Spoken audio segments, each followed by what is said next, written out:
Salut à tous. Et voilà, la fameuse vidéo que je vous tease depuis très longtemps.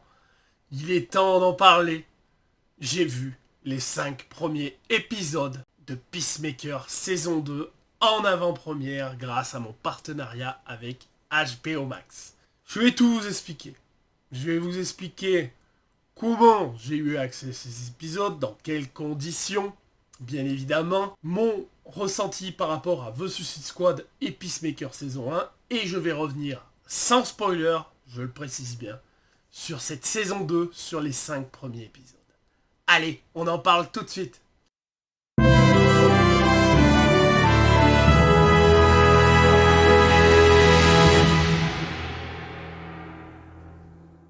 Donc voilà, avant de commencer, je suis Gwen, créateur de contenu sur Facebook et Instagram de Gwen Balance ses news. Voilà, je balance de l'actu, des bandes annonces, des théories, des critiques.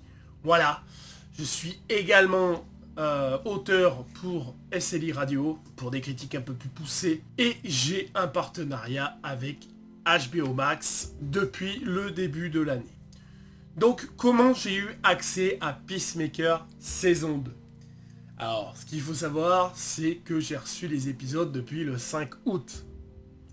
Donc, je le précise, parce que ma vidéo que j'ai faite sur la théorie de Peacemaker, je n'avais pas encore les épisodes. Mais quand vous allez voir le premier épisode, si vous avez vu ma vidéo, il y a de grandes chances que vous, du coup, vous dites « Non, mais le gars était fort !» Je vous jure que j'ai eu les épisodes qu'après. Donc, il ne faudra pas hésiter à me récompenser en vous abonnant. Voilà. Donc, n'hésitez pas. Cette vidéo était vraiment bonne par rapport à ce que j'ai vu. Donc, comment j'ai eu accès à ça ?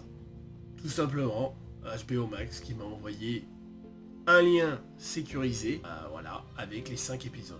Voilà, je clique dessus, j'atterris sur une plateforme.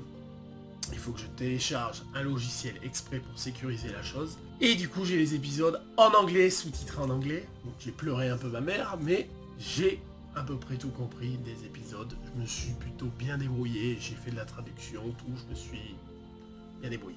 Voilà, j'ai vraiment vu les épisodes en très bonnes conditions. Et j'ai donc décidé de me remater The Suicide Squad et Peacemaker saison 1 avant. Donc The Suicide Squad, je vais vous l'avouer, à l'époque où je l'ai vu au cinéma, j'ai pas aimé. Voilà. Il y avait des choses qui me plaisaient bien, Idris Elba, je le trouvais excellent. Peacemaker, ouais, non. Il avait tué un Rick Flag, donc...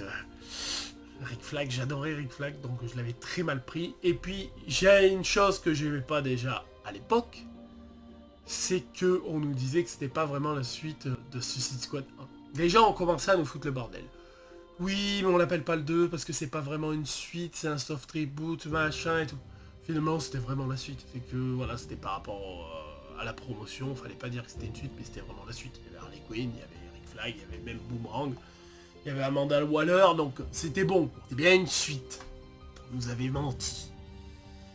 Mais il fallait avouer que certains personnages avaient quand même un sacré charisme. Quand je repense à Idris Elba, même Peacemaker, que j'aime pas trop dans The Suicide Squad, faut avouer que John Cena, quand même, il dégage un sacré charisme. Bon, Rick Flag, n'en parlons pas. Donc j'ai revu ce film. C'est la 3e fois que je le revois, parce que je l'avais vu au cinéma, plus une fois en Blu-ray. Et j'avoue que je l'ai plus apprécié là. Je ne sais pas pourquoi. Est-ce que c'est parce que je connais la suite avec Peacemaker saison 1 ? J'ai plus apprécié ce film. Il y a certaines choses qui me saoulent.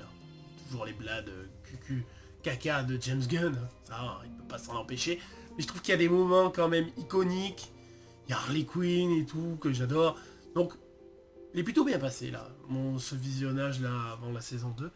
Et j'ai revu Peacemaker saison 1. Alors Peacemaker, moi j'avais adoré. Je l'avoue. Quelques blagues pipi caca m'avaient saoulé à l'époque, je m'en souviens. Quelques blagues un peu lourdes m'avaient failli faire lâcher. Mais je trouvais que ouais, John Cena avait un sacré charisme. Je trouvais que James Gunn avait réussi malgré tout, qu'il était débile complet avec son pote Vigilante. Ils avaient quand même rendu les personnages assez charismatiques. Et du coup j'ai pas revu à la baisse en fait, j'ai adoré. J'ai adoré revoir cette saison 1. Effectivement, par contre, voilà, je me suis rendu compte que ce qui me gênait, c'est les blagues entre Vigilante et Economos. Des blagues à la con. Et Peacemaker et Economos. C'est ces blagues à la con qui m'ont grave saoulé. Mais j'avais trouvé la saison 1 plutôt correcte. Donc la saison 2 démarre. Voilà, c'est ce que vous attendez tous. Depuis 2 ans, j'en parle. J'ai même pris un ban à cause de cette série. Est-ce que c'est vraiment la suite de la saison 1 ? C'est cette question que vous vous posez. Est-ce que c'est le même Peacemaker ? Ça, vous aurez la réponse. Je vous le promets. Vous allez avoir la réponse d'entrée de jeu. Il va y avoir un flashback couplé qui, je l'avoue, est super bien monté et qui permet de bien guider et de comprendre pourquoi ce Peacemaker est dans le DCU. Voilà, je vous en dis pas plus. Tout ce que je peux vous dire, c'est une suite à la saison 1, mais le flashback va vous dire pourquoi on est dans le DCU. Et va vous dire si c'est le même Peacemaker ou si ça en est un autre. Voilà, je vais pas vous gâcher le truc, mais j'avoue que le flashback, quand je l'ai vu, j'ai fait ouais, merci James Gunn. Au moins, il a corrigé le tir. Parce que quand même, à la fin de la saison 1 de Peacemaker, on avait la Zack Snyder Justice League. Hein. On a beau dire ce qu'on veut, les gars sont dans l'ombre et tout. On a Aquaman et Flash. Et on voit très bien le Superman d'Henry Cavill dans l'ombre et Gal Gadot. Donc, il a rectifié le tir. Il a réussi à réparer ça. Je pense qu'il a eu la pression pour le faire. Des fans. Il savait que ça, on n'allait pas le louper. Donc ça, c'est réglé. Ensuite, qu'est-ce que j'ai pensé de cette saison 2 ? Eh ben, j'ai plutôt bien apprécié. Et c'est pas parce que je suis en partenariat. Hein. Vous avez la preuve. Hein. Je suis en partenariat avec Warner, j'ai descendu Superman. Rien à foutre. J'ai pas aimé. D'ailleurs, c'est une suite à Superman. Hein. Je vous le dis tout de suite. Si vous n'avez pas vu Superman, vous n'allez pas être perdu. Mais cette série est bien les conséquences de ce qui s'est passé dans Superman. C'est bien la suite. Là-dessus, il a été clair et net, et c'est la vérité. De ce que j'ai vu, c'est la vérité. Peacemaker au top. Plus charismatique, moins de blagues. John Cena joue plus dans l'émotion. Je ne le pensais pas capable. Hein. Vraiment, il joue énormément dans l'émotion parce qu'il est tiraillé, comme on a vu dans la bande-annonce, par un autre univers qu'il a vu avait une meilleure vie, puis par son attirance pour Harcourt. Hein. On le voit depuis la saison 1 que voilà, il a une attirance pour elle, que ça n'a pas l'air de se faire dans la saison 1. Je vous en dis pas plus. Donc il est attiré par elle, il est attiré par ce nouvel univers, il voit que ça a l'air d'être mieux ailleurs. On joue dans l'émotion. Et on revient encore une fois sur ses origin story. Et ça, c'est très très bien. Ça, c'est très fort, James Gunn. Arriver à nous faire un débile aussi charismatique, je trouve ça super. C'est pour ça que je ne comprends pas pourquoi sur Superman, il n'a pas réussi. Basta. On va pas revenir là-dessus. Donc ouais, John Cena, toujours au top et même mieux. Le premier épisode est vraiment exceptionnel. J'ai trouvé le premier épisode très très bon. Pas trop de blagues. On est dans le sérieux. Et ça m'a fait vraiment du bien. Après avoir vu beaucoup de blagues dans la saison 1 quand même, vous le voyez, beaucoup de blagues. Ça m'a fait beaucoup de bien. Le nouveau générique. Et oui, parce qu'on a un nouveau générique. Et ben j'ai eu du mal au début. Et je m'y suis fait. Et la musique est dans ma tête. Maintenant, voilà. Après, au bout de 5 épisodes, je laisse ce générique. J'adore ce générique. Que ce soit dans la saison 1 ou dans celle-là. Et franchement bien. Donc vous inquiétez pas là-dessus, le générique est toujours aussi barré que le premier. On a beaucoup d'explications sur le DCU et ça c'est très intéressant. Ça fait du bien. On a énormément de scènes d'action. Attention hein, sur les 5 épisodes, tout n'est pas réalisé par James Gunn et je pense que ça se voit un peu. Mais on a énormément de scènes d'action dignes de la dernière scène d'action qu'on avait à la fin de la saison 1, là où ils se battent tous ensemble, tout ça. On a beaucoup de scènes d'action. Harcourt, la femme de James Gunn. Je ne comprenais pas pourquoi elle s'entraînait avec les actrices de Superman. On avait des photos, je comprenais pas. Et ben j'ai compris pourquoi. Parce qu'elle est badass. Dans ce DCU, cet Harcourt est encore plus badass que dans la saison 1. Et elle aussi, elle est torturée par certaines choses. Donc elle aussi, elle joue dans l'émotion. Il y a une bonne alchimie avec les autres acteurs. Franchement, j'aimerais vous en dire du mal, mais non, c'est vraiment bon. L'épisode 3 m'a beaucoup marqué par son intro, avant le générique. Je m'y attendais pas. Et donc du coup, ça nous a donné une explication supplémentaire à la saison 1. Et j'ai trouvé ça très intelligent de leur part. Donc j'ai adoré ça. Je vais dire peut-être ce qui me gêne, c'est qu'on retombe dans les travers de James Gunn. son écriture. C'est que le premier épisode est excellent. Les autres, on a beaucoup de passages qui sont excellents, sérieux, où on joue dans l'émotion. Malheureusement, il y a un personnage qui arrive, donc qui s'appelle Flowey, vous l'avez vu dans la bande-annonce, qui va faire des blagues de merde, avec encore Economos. Alors, Economos, il a pas de chance, c'est tout le temps des blagues de merde. Et c'est lourd, très lourd. Et ça me rappelle certains passages de la saison 1 où c'était très lourd à cause de ça. Et c'est lui qui me gêne. Et ça me fait chier parce que le reste me gêne pas. Rick Flag Senior, donc joué par Franck Grillo, au top aussi. Alors là, je me demande si ça va pas être l'un des meilleurs rôles de Franck Grillo, parce qu'il est obligé de jouer dans l'émotion, parce que il a perdu son fils dans le DCU. Son fils c'est Rick Flag, joué par Joel Kinnaman, son fils. Et donc on a vu Rick Flag Senior dans Créature Commandos, un petit peu dans Superman, et là on le voit énormément, on voit qu'il est sur Peacemaker, tout ça, qui dirige l'Argus, voilà, tout ce que vous avez vu dans la bande-annonce, et c'est vraiment bien fait. Moi, Franck Grillo, là, j'y crois dur comme fer. Dommage qu'il ait pas les cheveux blancs comme dans Créature Commandos, mais sinon c'est parfait. J'ai rien à dire de méchant sur cette série, parce que franchement j'ai passé un excellent moment. Apparemment, James Gunn a dit qu'il adorait les 3 derniers épisodes et que c'est pour ça que nous, les médias, on a eu que les 5 premiers. Voilà. Et c'est dommage. Parce que le cliffhanger de l'épisode 5, j'avais les boules. J'avais vraiment les boules. J'ai dit non, ça va être comme ça là. Oh, j'étais blasé. Et chaque épisode, hein. Chaque épisode, vous allez voir, il va faire un épisode par semaine. Chaque épisode, va y avoir un petit truc qui vous dit ah, j'ai envie d'aller voir un peu plus. C'est là que cette série est réussie. Donc, pour moi, c'est validé. Franchement, les gars, vous pouvez y aller tête baissée.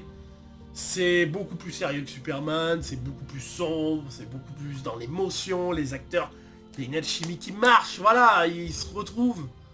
Vu qu'ils ont déjà bossé ensemble, donc ça marche, ça fonctionne. Vigilante, si vous l'avez apprécié, vous l'apprécierez là aussi. Tout fonctionne, et Glee est toujours là.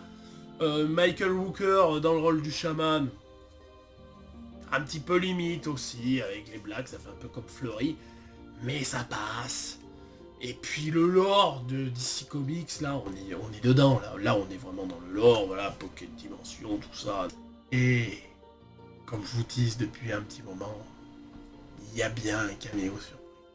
Et je vous parle pas de ce qu'on a vu dans la bande-annonce, hein, je vous parle pas du Justice Gang, Hot Girl et Guy Garner, hein, ça vous le savez, vous avez vu la bande-annonce, donc ça vous le savez déjà. Non, il y a un autre caméo surprise. Je le savais qu'il y avait de grandes chances qu'il y soit, machin, mais son caméo est beaucoup plus important que ce que je pensais, et franchement, vous allez apprécier, d'accord? Vous allez énormément apprécier le voir, ce caméo. Je vous laisse la surprise totale, je vous laisse la surprise totale de tout, mais vous pouvez y aller, vous pouvez avoir confiance. Vous allez aimer cette saison. Voilà. Si vous avez aimé la saison 1, vous adorerez la saison 2. Si vous avez eu quelques craintes sur cette saison 1 qui vous a un petit peu chatouillé, qui vont faire ah bah machin, vous allez beaucoup plus apprécier cette saison 2 de ce que j'en ai vu. Voilà. Donc foncez. J'espère que ma vidéo vous aura plu. Voilà, c'est grâce à vous tout ça. Je veux dire, maintenant que Gwen balance ses news est considéré comme un média, un partenariat avec un groupe comme HBO Max et Warner Bros, c'est grâce à vous. Voilà, on est presque à 20 000 abonnés sur Facebook. Gwen balance ses news, c'est 1700 abonnés sur Instagram. Du coup, sur Facebook, c'est entre 4 et 5 millions de vues par mois. Là, sur TikTok, ça se lance tout doucement, mais sûrement. On est à 900 et quelques abonnés sur YouTube, presque 1000. Ça fait pas un an que je fais ça, donc je suis plutôt étonné, je suis plutôt satisfait. Ensuite, je vous avoue que ça prend énormément de temps, entre YouTube, Facebook, tout ça. Mais vous me donnez de la force. Voilà, j'ai vu The Last of Us épisode 1 au Grand Rex. Là maintenant, j'ai accès à Peacemaker saison 2 pour les 5 premiers épisodes. Et tout ça, c'est grâce à vous. Donc c'est normal que je vous partage ce que moi j'ai vu. C'est normal que je vous donne mon avis et que je vous donne le guide pour y aller. Quand je vous dis que c'est vraiment bien expliqué, qu'on sait pourquoi on est dans le DCU et tout ça, c'est expliqué, vous pouvez vous être rassuré avec ça. Et pour moi, c'est beaucoup mieux que Superman. Ceux qui n'ont pas aimé Superman aimeront peut-être ce Peacemaker. Et ça va les soulager. Et moi, ça me réconforte un peu. Je me dis, s'ils sont capables de faire ça, ça veut dire que peut-être les autres projets seront mieux. Peut-être que Superman, voilà, c'est quelque chose que moi, j'ai pas apprécié. Moi, je suis passé à côté. Mais peut-être que Supergirl, ça va super bien me plaire. J'ai un doute. Lanterne, je suis très confiant quand je vois Peacemaker saison 2 qui sont capables d'être sérieux et d'être dans l'émotion. Je me dis, bah Lanterne, ils vont être capables de le faire. Donc, je commence un peu à me rassurer avec cette série. Et puis là, franchement, moi j'attends les 3 prochains épisodes qui me manquent. Donc je vais le revoir aussi, hein. Je vais le revoir petit à petit, au fur et à mesure, comme vous. Voilà. Vu que moi je les ai vus en anglais, sous-titres anglais. Avec les sous-titres français, voilà, j'ai traduit pas mal de choses. J'ai pu traduire un peu. Je vais les revoir sur HBO Max, vu que j'ai la plateforme. Je vais les revoir en sous-titré, eux, par leur français à eux, voir si j'ai pas loupé des bricoles. Mais voilà, j'ai hâte d'être à l'épisode 6, parce que là, du coup, va falloir que j'attende 5 semaines. Et franchement, j'ai hâte. Donc j'espère que cette série va marcher, elle mérite de marcher. Déjà, quand vous allez voir le premier épisode, ça va faire du bruit. Et ça le mérite. Franchement, ça le mérite beaucoup, donc foncez-y. Il n'y a pas de souci là-dessus. Si c'était pas bien, je vous le dirai. Donc, encore merci à tous. Et je vous souhaite tous un agréable moment le 22 quand vous aurez accès au premier épisode. Si vous voulez en parler avec moi, n'hésitez pas à en parler en commentaire. Vous pouvez même sur Facebook me joindre en privé si vous voulez pas mettre de spoiler en commentaire. C'est vrai que ça serait bien de pas trop spoiler les gens. Il y en a peut-être qui vont attendre que la série sorte complètement pour la regarder ensuite. Donc, vous pouvez me parler en privé sur mon Instagram ou sur mon Facebook. Je vous répondrai. Si vous voulez plus d'indications sur certaines choses, s'il y a certaines choses que vous n'avez pas compris, n'hésitez pas à me le dire aussi en commentaire. Je pourrais peut-être faire des vidéos dédiées sur certains épisodes. Vous dire, bon bah voilà, là ils ont voulu dire ça, moi j'ai compris parce que voilà. Il n'y a pas de souci avec ça. Je vous dis à très vite. N'hésitez pas à vous abonner. J'ai besoin de vous. On va essayer de franchir ce cap des 1000 abonnés.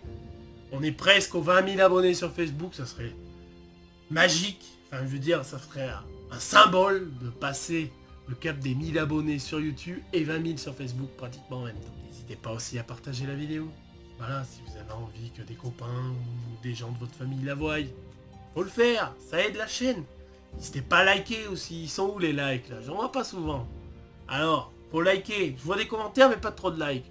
Si vous aimez la vidéo, vous likez. Allez, ciao la bise.